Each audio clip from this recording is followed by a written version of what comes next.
Guys, welcome back to my channel Saritha's kitchen. మన కిచెన్లో టమాటా పచ్చడి అండి. టమాటా పచ్చడి పక్కా కొలతలతో చూపించాను. ఒకసారి మీరు తప్పకుండా ఇలా ట్రై చేయండి. తప్పకుండా మీరు ట్రై చేసి ఎలా వచ్చిందో నాకు కామెంట్ చేయండి. నేను ఇది నిల్వ పచ్చడిలా పెట్టానండి. నిల్వ పచ్చడి మనము ముక్కలు ఎండపెట్టాల్సిన అవసరం లేకుండా 6 నెలలు పక్కా మనకి నిల్వ ఉండేలాగా నేను చేసుకునే విధానము, దీంట్లో మెజర్మెంట్ నేను కరెక్ట్గా అన్నీ చూపిస్తాను. నేను కేజీ టమాటాకి చూపిస్తున్నానండి. మీరు కూడా తప్పకుండా దీన్ని చూసి మీ ఇంట్లో మీరు తప్పకుండా ట్రై చేయండి. ఇది ఎలా చేసుకోవాలో చూపిస్తానండి. నేను ఆల్రెడీ ముందు రోజే టమాటాలు నైటే కడిగి క్లీన్గా ముక్కలన్నీ ఎండబెట్టి పెట్టుకున్నానండి. కనీసం ఒక గంటన్న ఎండలో ఎండబెట్టండి. ఆ తర్వాత తీసుకొచ్చేసి నేను మళ్ళీ కట్ చేసే ముందు మళ్ళీ ఒక డ్రై క్లాత్తో నేను టమాటాలని క్లీన్గా తుడుచుకున్నాను. తర్వాత ఒక్కొక్క ముక్కలో 4 ముక్కల కింద కట్ చేసుకోండి. లేదంటే పెద్ద కాయలైతే 6 ముక్కల కింద కట్ చేసుకోండి. నాటు టమాటా అయితే ఇంకా టేస్ట్ బాగుంటుందండి. ఇంకా పుల్లగా చాలా టేస్టీగా ఉంటుంది. ఈ సీజన్లో మనకి ఇప్పుడు తక్కువే కదండి. ఒకసారి తప్పకుండా ట్రై చేయండి అలాగా. తర్వాత ఇప్పుడు నేను టమాటాలో ఒక డ్రై కడాయి తీసుకున్నానండి. వాటర్లో కడాయి కూడా నీట్గా తుడుచుకొని వాటర్ ఏం లేకుండా ఓన్లీ కడాయి అంటే ఆయిల్ లేకుండా నీళ్ళు లేకుండా ఓన్లీ డ్రై కడాయిలోనే మనం ఈ టమాటా ముక్కల్ని యాడ్ చేసుకున్నామండి. ఇప్పుడు దీంట్లోనే నేను కేజీ టమాటాకి చెప్తున్నాను కదండి, చూడండి. కేజీ టమాటాకి నేను 100 గ్రామ్స్ చింతపండు వేసుకున్నానండి. చింతపండులో కూడా నారు తీసేసేయండి. నారు కానీ తొక్క అలాంటివి ఏం లేకుండా, పిక్కలు కూడా ఏం లేకుండా మొత్తం తీసేసి క్లీన్గా పెట్టుకున్నాను నేను. మీరు కూడా అలానే చేయండి. తర్వాత ఇప్పుడు ఈ చింతపండుని మనం కేజీ టమాటాకి 100 గ్రామ్స్ చింతపండు పడుతుందండి. ఇప్పుడు 100 గ్రామ్స్ చింతపండు వేసుకోండి. ఆ తర్వాత దీన్నంతా మనం వాటర్ అంతా అబ్జర్వ్ చేసుకునేదాకా టమాటాలని మనం ఉడికించుకోవాలి. ఆ తర్వాత నేను ఇది చూపిస్తున్నానండి. ఈ కప్పు 100 గ్రామ్స్ అండి. పక్కా కొలతలతో చూపిస్తున్నాను. ఈ కప్పు 100 గ్రామ్స్ ఉందండి. ఇప్పుడు నేను ఈ మెజర్మెంట్తో చూపిస్తున్నాను.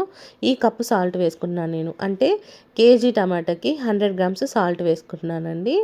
అలాగే మళ్ళీ కారము ఒక 150 గ్రామ్స్ వేసుకున్నానండి. ఎందుకంటే ఉప్పు కంటే కొంచెం కారం ఎక్కువ వేసుకోవాలి కాబట్టి నేను చెప్తున్నాను. ఇప్పుడు నేను కారము 150 గ్రామ్స్ వేసుకున్నానండి. ఇప్పుడు ఉప్పు 100 గ్రామ్స్, కారం వచ్చేసి 150 గ్రామ్స్, చింతపండు వచ్చేసి 100 గ్రామ్స్, టమాటో కేజీ గుర్తుపెట్టుకోండి. Oil 1/4 KG. ఓకేనా. ఆయిల్ ఒక 50 గ్రామ్స్ తక్కువ వేసుకున్నా పర్లేదు. 200 గ్రామ్స్ మాత్రం పక్కాగా వేసుకోండి. ఇప్పుడు దీన్నంతా మనం మళ్ళీ ఒకసారి టమాటాలో వేసి ఇలా కలిపేసి మనం అంటే స్టవ్ ఆఫ్ చేసేసుకోండి. ఆ తర్వాత ఇప్పుడు ఇది పూర్తిగా చల్లారిన తర్వాత మనం మిక్సీకి వేసుకోవాలండి. టమాటోల ముక్కలు అనేవి పూర్తిగా చల్లారాలి. పూర్తిగా చల్లారిన తర్వాత ఇప్పుడు కొంచెం కొంచెంగా మనం టమాటాలు ఇందులో వేసుకొని మిక్సీ పట్టుకోవాలి. ఇప్పుడు దీంట్లోనే మనం ముందుగా తీసి పెట్టుకున్నామండి వెల్లుల్లి గర్భాలు తీసి పెట్టేసుకున్నాము. ఇప్పుడు వెల్లుల్లి పొట్టు అండి, వెల్లుల్లి గర్భాలు అంటారు కొంతమంది, మా తెలంగాణలో గర్భాలు అంటాము, అందుకని నాకు వచ్చేసింది ఆ మాట. వెల్లుల్లి పొట్టు తీసేసి ఇప్పుడు ఇందులో యాడ్ చేసుకోండి, టమాటాల్లో యాడ్ చేసుకోండి.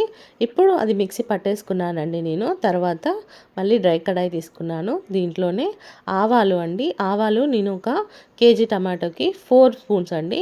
ఇప్పుడు నేను కలుపుతున్నా కదా, ఆ స్పూన్స్తో 4 స్పూన్స్ ఆవాలు, 2 స్పూన్స్ మెంతులు వేసుకొని ఇప్పుడు ఆ పొడి చేసుకున్నానండి. ఆ పొడి ఇప్పుడు ఈ టమాటా ముక్కల్లో కలిపేసుకుందాము. నేను కలిపేసుకుంటున్నాను చూడండి. ఆ తర్వాత ఇప్పుడు మనం తాలింపు పెట్టుకోవాలండి. తాలింపుకి నేను 200 గ్రామ్స్ ఆయిల్ వేసుకున్నాను. 200 గ్రామ్స్ ఆయిల్ పల్లి నూనె వేసుకున్నానండి. మీకు వీలుంటే పల్లి నూనె, లేదంటే నువ్వుల నూనె అయితే ఇంకా బాగుంటుంది. పల్లి నూనె అయితే ఏ పచ్చడికైనా కమ్మతనంగా ఉంటుందండి, చాలా టేస్టీగా ఉంటుంది. నేను ప్రతి పచ్చళ్ళలో పల్లి నూనె వాడతాను. మీకు వీలుంటే నువ్వుల నూనె కూడా వేసుకోవచ్చు. నువ్వుల నూనె అయినా వేసుకోండి, లేదంటే పల్లి నూనె అయినా వేసుకోండి. రెండూ అవైలబుల్గా లేవంటే సన్ఫ్లవర్ ఆయిల్ అయినా వేసుకోండి, బాగుంటుంది టేస్ట్. ఇప్పుడు దీంట్లో ఎండుమిర్చి వేసుకున్నానండి. నేను ఒక 4-5 ఎండుమిర్చి, అలాగే ఒక 2 స్పూన్ల దాకా జీలకర్ర, అలాగే 4 స్పూన్లు తాలింపు గింజలు వేసుకున్నాను. మీరు విడివిడిగా కూడా వేసుకోవచ్చు. అంటే ఆవాలు, జీలకర్ర, శనగపప్పు, మినప్పప్పు అలా కూడా వేసుకోవచ్చు. ఇప్పుడు నేను ముందుగా తీసి పెట్టుకున్న వెల్లుల్లి అండి, వెల్లుల్లి పొట్టు తీసి పెట్టుకున్నాను. ఇప్పుడు ఆ వాటిని కూడా ఈ తాలింపులోనే యాడ్ చేశాను. ఇప్పుడు ఫ్లేమ్ తగ్గించేసి ఇప్పుడు కరివేపాకు యాడ్ చేసుకోండి. కరివేపాకు యాడ్ చేసుకొని మనం మంట తగ్గించేసి ఇప్పుడు ఇది అనేది తాలింపు అనేది కొంచెం చల్లారాలండి. చల్లారిన తర్వాత ఇందాక మనం అన్నీ కలిపి పెట్టేసుకున్న టమాటా పచ్చడి అండి. ఇప్పుడు ఈ పచ్చడిలో ఈ తాలింపు మనం ఇలా యాడ్ చేసేసుకుందాము. ఇప్పుడు యాడ్ చేసేసుకొని కలుపుకోండి. స్లోగా పచ్చడి అంతా కలిసేలా కలుపుకోండి. మనం ముక్కల్ని కట్ చేసి ఎండలో ఎండపెట్టి మళ్ళీ వాటిని తీసుకొచ్చి మళ్ళీ చింతపండు నానబెట్టి మిక్సీ పట్టి ఇదంతా ప్రాసెస్ లేకుండా ఇలా ఉడకపెట్టి ఒక్కసారి ట్రై చేయండి. ఈ పచ్చడి మాత్రం పక్కా మీరు కొలతలతో చేస్తే 6 నెలలు ఖచ్చితంగా నిలువ ఉంటుందండి. పక్కా గుర్తుపెట్టుకోండి. కొలతలు అనేది చాలా ఇంపార్టెంట్. సాల్ట్ చాలా ఇంపార్టెంట్ అండి. ఉప్పు కారం అనేది కరెక్ట్గా పడాలి. ఇంకొకటి ముక్కలు కూడా మనకి తడి లేకుండా ఉండాలండి. టమాటా ముక్కలకి మనం అంటే దాన్ని ఉడకబెట్టేటప్పుడు ప్లస్ కడిగి నీట్గా తుడుచుకొని ముక్కలు కట్ చేసి మనం తడి లేకుండా చేసుకుంటే మనకి 6 నెలలు నిలువ ఉంటుందండి. ఈ పచ్చడి చాలా టేస్టీగా ఉంటుంది. మీరు మీ ఇంట్లో తప్పకుండా ట్రై చేసి ఎలా వచ్చిందో మీ కామెంట్ రూపంలో నాకు తెలియచేయండి. మీరు కూడా తప్పకుండా ట్రై చేయండి. వేడి వేడి అన్నంలో టమాటా పచ్చడి నెయ్యి వేసుకొని తింటే సూపర్.